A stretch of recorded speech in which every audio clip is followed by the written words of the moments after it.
Alors, bonjour à toutes et à tous. Aujourd'hui, je vais vous donner un petit manuel. Comment devenir ministre belge pour les nuls? La gestion de la crise dite sanitaire, en réalité une crise de système de gouvernement depuis mars 2020, est sans doute un des meilleurs exemples d'une règle immuable. Si l'État se mêle de quelque chose, ça ne marche pas. Nous en avons l'habitude avec les éternelles politiques sociales ou économiques qui sont toujours en échec. Qui se souvient du fameux plan Marshall wallon et puis du plan vert 2.0? Qui peut dire que cette politique gouvernementale qui prétendait pousser la Wallonie vers davantage de développement économique a eu le moindre effet à part disperser l'argent du contribuable? La Wallonie reste ce qu'elle était, avec ou sans plan Marshall, au point que la seule question qui se pose encore, et toujours suivant une formule qui est restée célèbre, classique, c'est de savoir si la Wallonie est pauvre parce qu'elle est socialiste ou si elle est socialiste parce qu'elle est pauvre.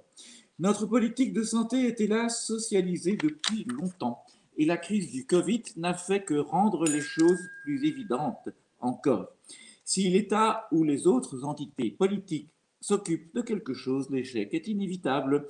L'exemple des fermetures décidées n'importe comment et sans raison dans le secteur culturel n'est qu'un cas parmi d'autres. On décide de fermer n'importe quoi parce que le ministre de la Santé a décidé de fermer quelque chose. Et enfin, le Conseil d'État a évidemment annulé ces décisions iniques et arbitraires. Devant un tel échec, après celui, rappelez-vous, des respirateurs, du gel, des masques, les multiples fermetures décidées sans le moindre résultat, il faut bien se rendre compte que tout simplement nos gouvernants ne sont pas du niveau requis pour s'occuper de choses sérieuses. Ce n'est guère étonnant si l'on se rend compte des règles du jeu qui s'appliquent à l'accession à des fonctions élevées en Belgique. Il est sans doute utile de les rappeler, ne fût-ce que pour qu'on se souvienne des conditions idéales pour qu'un État soit très mal gouverné. Alors d'abord, pour avoir une fonction importante, l'idéal en Belgique, c'est d'en hériter. Ce n'est pas tout à fait indispensable, mais c'est quand même un grand avantage. Par exemple, notre triste Premier ministre, Alexander De Croo, est, chacun le sait, le fils d'un politicien, Herman De Croo, qui lui est très brillant, élu indéboulonnable de l'arrondissement d'Audenarde, et son fils lui a succédé sans problème. Son prédécesseur, Charles Michel, a accédé à cette fonction éminente après que son père, Louis, ait dirigé son parti d'une main de fer. Et puis aujourd'hui, nous voyons son frère, Michel, qui occupe aujourd'hui, grâce à la puissance du clan familial, une fonction de secrétaire d'État au gouvernement fédéral à la surprise générale. Passons sur tous les autres héritiers ou héritières, les Moreau, Persos, Désir, Ducarme, Ludgen. Il est clair que cette condition de fils ou fille de n'est ni nécessaire ni suffisante, mais incontestablement, ça aide. Deuxième condition, il faut choisir un bon parti, bien sûr, mais bien sûr pas conformément à des convictions personnelles dont l'existence serait plutôt un obstacle. Il faut bien rechercher là où il y aura un vide.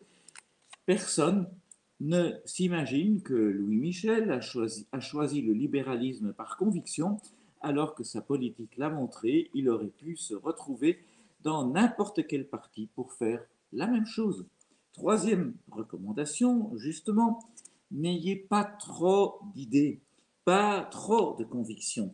Notre Premier ministre actuel est arrivé à cette fonction de tout premier plan en étant membre du septième, oui, oui, septième parti le plus important du pays, l'Open VLD. Ce n'est pas un inconvénient en soi. Dans ce pays, il vaut mieux, pour diriger, n'avoir aucune opinion sur rien.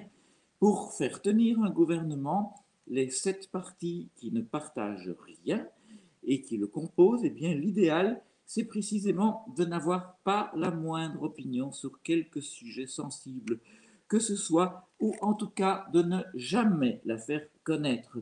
Peu importe qu'on ferme les restaurants ou les théâtres, l'important c'est que les partis soient d'accord. L'utilité de la mesure, son caractère raisonnable, cela n'a aucune importance dans la politique belge. Quatrième condition, pour exercer une fonction élevée, il ne faut jamais la mériter. Il ne faut surtout pas être brillant. Il ne faut pas avoir du charisme. Les autres partis avec lesquels il faut bien se mettre d'accord détestent cela. Et d'ailleurs, les camarades de parti aussi. Il ne faut pas leur faire d'ombre. Il faut être aussi gris que possible. Avoir l'envergure, bien justement, celle d'Alexander de Croo, ou de Charles Michel, ou d'Yves Le Terme, ou de Jean-Luc Dehaene, des gens capables de tenir des réunions nocturnes jusqu'à 5 heures du matin pour s'écrier sur un tweet à l'image de Charles Michel, agreement. Voilà l'objectif. Il faut comprendre que seule l'existence de l'accord a du mérite en politique, jamais son contenu. La performance, c'est de décider quelque chose, même si la décision est dépourvue d'utilité, même si les partis signataires ne le comprennent jamais de la même manière. Mais par exemple, le prétendu accord sur la sortie ou la non-sortie du nucléaire récemment. Le seul fait de dire qu'on est d'accord et de signer les mêmes mots sur un document qu'on n'appliquera jamais permettra de tenir quelques semaines de plus. C'est tout ce qu'on vous demande. Le parti peut vous être reconnaissant parce que cela permet de conserver des centaines de postes dans les cabinets ministériels, des gens qui dépendent de votre survie politique.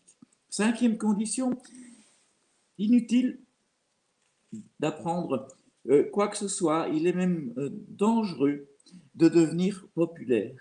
Les électeurs n'ont presque aucune influence sur votre destin politique. Celui-ci dépend avant tout de votre place sur les listes, lesquelles dépendent pas du tout des électeurs, seulement d'une poignée de militants locaux qu'il faudra bien sûr rémunérer ensuite par des postes à la hauteur des services rendus.